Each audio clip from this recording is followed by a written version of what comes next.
Sir మీకు ప్రతిపక్ష హోదా అంశానికి సంబంధించి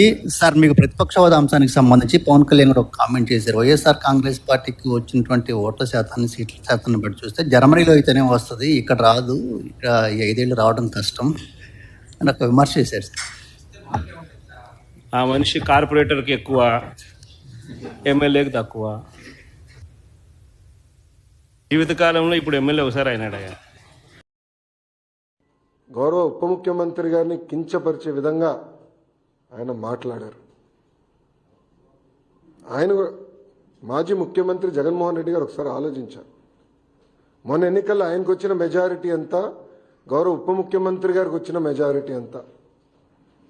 మొన్న జరిగిన ఎన్నికల్లో వైకాపాకి ఎన్ని సీట్లు వచ్చినాయి, జనసేన పార్టీకి ఎన్ని సీట్లు వచ్చినాయో ఆయన ఒకసారి ఆలోచించాలి.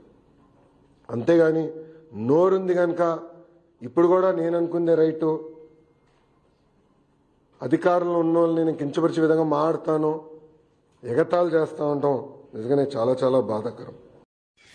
దేవుడు తీసుకెళ్లినటువంటి తండ్రి శవం, నువ్వు పంపించినటువంటి బాబాయ్ శవం, ఈ 2 చావు మేళాలు కలిసొచ్చి నీ విజయానికి బ్యాండ్ మేళం అయ్యాయి గానీ, లేదంటే నువ్వు అసలు కార్యకర్తగా కూడా పనికిరానటువంటి ఖైదీవి. నువ్వు ముఖ్యమంత్రి అవడం ఏంటి మా దరిద్రం కాకపోతే?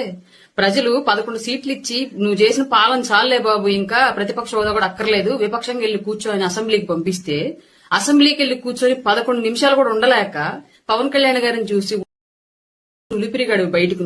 నువ్వు కూడా పవన్ కళ్యాణ్ గారిని మాట్లాడమేనా?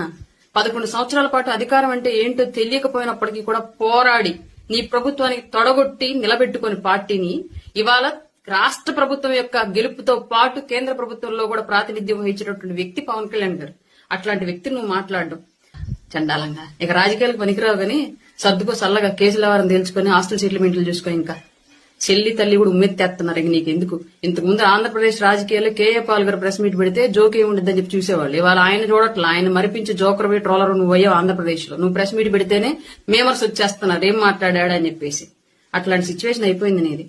తన రాజకీయ ప్రస్థానంలో ఈ విధంగా ఆయన ముందుకెళ్తూ ఉంటాడు, ఒక క్రిమినల్ మైండ్. మేము కూడా అనొచ్చు కదా, నువ్వు కోడి కత్తికి ఎక్కువ, గొడ్డలికి తక్కువ అని.